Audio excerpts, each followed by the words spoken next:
शासन के द्वारा जो जांच प्रॉपर नहीं की थी और कार्रवाई नहीं की थी और संरक्षण में चल रही थी, इसलिए उन लोगों को प्रॉपर मिलना चाहिए। लोग परेशान हैं, लोगों की समस्या बहुत चल रही है, बहुत आसपास के मकान टूट गए हैं और सब चीजें हुई हैं। वहाँ आपके आप विधायक हैं, आपने कभी विरोध नहीं जताया? बिल्कुल, मैं अभी तो 2 महीने से विधायक हूँ। इसके पहले तो कमल पटेल विधायक थे, मंत्री थे, और उन्होंने कुछ नहीं किया। संरक्षण वो दे रहे थे, आरोप मेरे ऊपर लगा रहे हैं।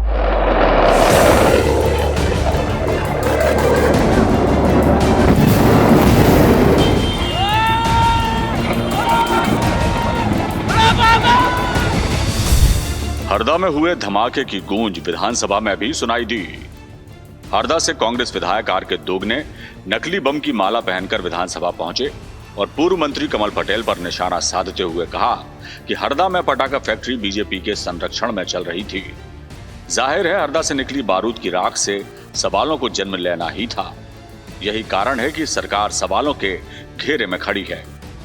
हरदा के कलेक्टर और एसपी हटा दिए गए, लेकिन प्रश्न यही है कि आखिर कैसे एक साधारण सा व्यापारी 14 सालों में ही 5 फैक्ट्रियों का मालिक बन गया। बारूद के ढेर में हुए धमाकों में सब कुछ जलकर राख हो गया, लेकिन राख के इस ढेर में राजेश अग्रवाल का राशन कार्ड अधजली हालत में मिला है, जो हैरत में डालने के लिए काफी है।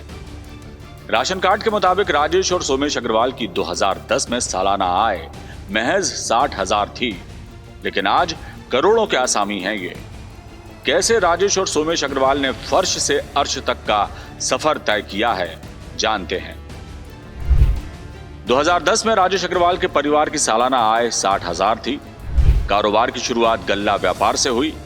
गल्ले का व्यवसाय राजेश का पुश्तैनी धंधा था। पटाखों का फुटकर व्यापार भी दोनों भाइयों ने शुरू किया।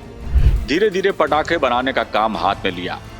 14 साल में पटाखा बनाने की 5 फैक्ट्रियां खड़ी कर ली। पैसा आया तो रसूख भी आया। रसूख के चलते राजेश अग्रवाल के धंधे पर आंच नहीं आई। हरदा की सब्जी मंडी में राजेश अग्रवाल का 3 मंजिला मकान है। राजेश अग्रवाल की पटाखा दुकान और गोदाम सील नहीं किए गए। प्रशासन ने केवल नोटिस चस्पा किया। इन तमाम बिंदुओं से समझा जा सकता है कि बिना शासन प्रशासन की मिलीभगत और राजनीतिक संरक्षण के महज 1.5 दशक में राजेश अग्रवाल इतना बड़ा कारोबार खड़ा कर नहीं सकता था। हादसा दर्दनाक था। 12 लोगों को लील गई राजेश अग्रवाल की पटाखा फैक्ट्री और 50 के करीब लोग जख्मी हैं। लेकिन सवाल यही है कि आखिर हादसे का इंतजार क्यों? मासूम मौतों की बिना पर ही काले कारोबार का चिट्ठा क्यों खोला? जब हर बार की पड़ताल में गड़बड़ियां सामने आई, तब प्रभावी कार्रवाई क्यों नहीं की गई? एसपी कलेक्टर को हटा देने भर से मामले की गंभीरता कम नहीं हो जाती। सरकार को चाहिए कि दोषियों को कड़ी सजा दिलाने के साथ सूबे में इस तरह के चल रहे अवैध धंधों पर नकेल कसी जाए और सबक उन जिम्मेदारों को भी दे सरकार जो काले कारोबारियों को संरक्षण देते हैं। उनकी करतूतों को आंखें बंद कर देखते रहते हैं।